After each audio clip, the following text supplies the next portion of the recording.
Le super aliment duquel je vais te parler aujourd'hui existe depuis la nuit des temps. D'ailleurs, les Grecs et les Romains s'en servaient déjà pour les vertus tonifiantes et antiseptiques qu'il apportait.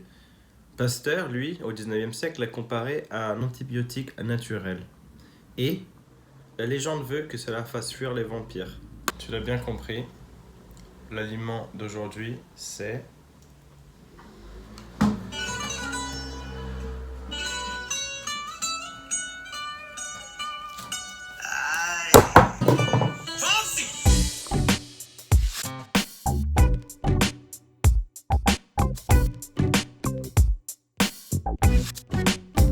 Alors déjà, ce qu'il faut savoir sur l'ail, c'est qu'il est riche en antioxydants et anticoagulants, ce qui en fait un allié de taille pour ta santé cardiovasculaire. Il fluidifie la circulation, ce qui aura un effet positif sur ta tension artérielle et réduira ainsi le risque d'infarctus ou de développer d'autres maladies cardiovasculaires. Selon des recherches, il te suffirait de consommer 1 à 2 gousses d'ail au quotidien pour diminuer ta tension de près de 10%. L'ail, c'est aussi en quelque sorte le Karcher de tes organes.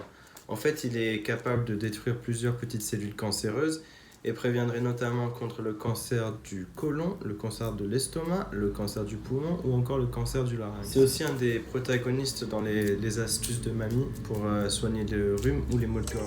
Aïe aïe aïe, je t'en prie ne t'en va pas, quand ça va mal, je t'en prie ne t'en va pas. Une vieille astuce en cas de maux de gorge consiste à sucer une gousse d'ail pelée jusqu'à ce que la douleur soit anesthésiée. Comment ça marche? Autre astuce de mémé, si tu as un bouton infecté ou une mycose, tu pourrais encore une fois prendre une gousse d'ail pelée, la placer sur l'endroit infecté, mettre un sparadrap et laisser reposer la nuit. Enfin, un dernier truc cool avec l'ail, c'est que ça te donne une pêche d'enfer. Y a qu'à voir Gims et Vianney.